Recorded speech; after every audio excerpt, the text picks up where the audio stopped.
Hello! ఈరోజు వచ్చేసి మనము వెలగపండుతో పచ్చడి చేద్దాం అనుకుంటున్నాను. యాక్చువల్‌గా ఇది బాగా పండిందైతే ఒక రకంగా ఉంటుంది. పచ్చిదైతే ఒక రకంగా ఉంటుంది. ఇది పచ్చిదనమాట. పచ్చిది వచ్చేసి కొంచెం పుల్లగా, వగరుగా ఉంటుంది. సో, పచ్చడికి బావుంటుంది. పండుదొచ్చేసి పుల్లగా ఉంటుంది. వగరు ఉండదు. సో, ఇది ఎలా ఉంటుందో ట్రై చేద్దాము. నేను ఫస్ట్ టైమ్ చేస్తున్నాను. సో, దానికోసం అని చెప్పేసి ఒక కడాయిలో కొంచెం ఆయిల్ పోసేసి, కొంచెం ఎండుమిర్చి, కొన్ని పచ్చిమిర్చి. అంటే మనకి పులుపుని బట్టి మనం అడ్జస్ట్ చేసుకోవాలి కారం అనేది. మనం ఎక్కువ కారం తినేవారికైతే కొంచెం ఎక్కువ వేసుకోవచ్చు.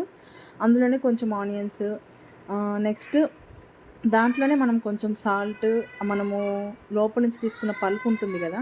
ఆ పల్ప్ అనేది కొంచెం గట్టిగా ఉంది పచ్చిది గాబట్టి. సో, అది నేను స్పూన్‌తో స్క్రాప్ చేసేసి దాన్ని చాక్‌తో కట్ చేసేసి వేయించాను. కొంచెం దగ్గరుండి వేపుతూ ఉండాలి. నాకిక్కడ ఏమైందంటే కొంచెం నేను మర్చిపోయాను పెట్టేసి అది కొంచెం మాడిపోయింది. కానీ టేస్ట్ అయితే నాకైతే చాలా బాగా అనిపిచ్చింది. ఇంట్లో వాళ్ళు గూడా చాలా లైక్ చేశారు. సో, కొంచెం దగ్గరుండి కలుపుతూ ఉండాలి. ఫైనల్‌గా కొంచెం చింతపండేశాను. కానీ చింతపండంతా నాకు పట్టలేదు. సో, కొంచెం మగ్గిద్దని దాన్ని పక్కన పెట్టేశాను. ఆ లోపల కొంచెం ఒక స్పూన్ శనగపప్పు, ఒక స్పూన్ మినపప్పు తీసుకొని మంచిగా స్మెల్ వచ్చే వరకు వేయించి, ఫస్ట్ మినపప్పు, మిర్చి ఇవన్నీ ఏసేసి మనము గ్రైండ్ చేసుకోవాలి. కొంచెం ఉప్పు. నేనేం చేశానంటే ఇందాక చింతపండేశాను గదా! చింతపండు అనేది దాన్ని మొత్తం పట్టలేదండి. నేను కొంచెం తీసి పక్కన పెట్టేశాను. అదేంటంటే మనం కొంచెం వేసిన తర్వాత మనకి ఆ పులుపుని, కారాన్ని బట్టి మనము చింతపండుని అడ్జస్ట్ చేస్తూ ఉండాలి. సో, మొత్తం కలిపి ఒకసారి బాగా గ్రైండ్ చేసుకున్న తర్వాత పోపుకొచ్చేసి నార్మల్‌గా ఆవాలు, జీలకర్ర వేసుకున్నాను. శనగపప్పు అవి వేసుకునే వాళ్ళు కూడా వేసుకోవచ్చు.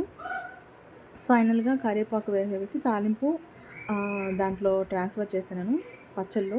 దీంట్లో నేను అసలు వాటర్ పోయలేదు. కొంచెం వాటర్ కూడా పోసుకోవచ్చు. కొంచెం మెత్తగా కావాలి అనుకుంటే.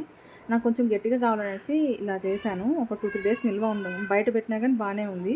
2 డేస్ అయితే మేము తిన్నాము. బానే ఉంది. సో, దీంట్లోకొచ్చేసి మనము రైస్‌లోకి కూడా చాలా బావుంది. రైస్‌లోకే బావుంది.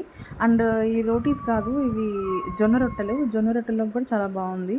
సో, మీరు కూడా ఒకసారి ట్రై చేస్తారని చెప్పి మీకు చూపిస్తున్నాను. Thank you. Subscribe please.